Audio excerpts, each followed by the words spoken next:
Okay, so here you can see how the filament is nice and straight right now. The spring and cover have been removed to show you this video. Now if I can,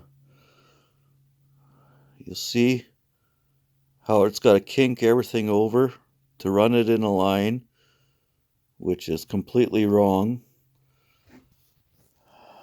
The hob bolt is completely coated, and that's after some cleaning, compared to a proper extruder.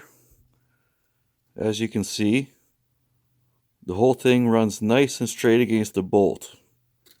Now, this geared setup was supposed to be a help, but I'm going back to my old extruder because this works way better.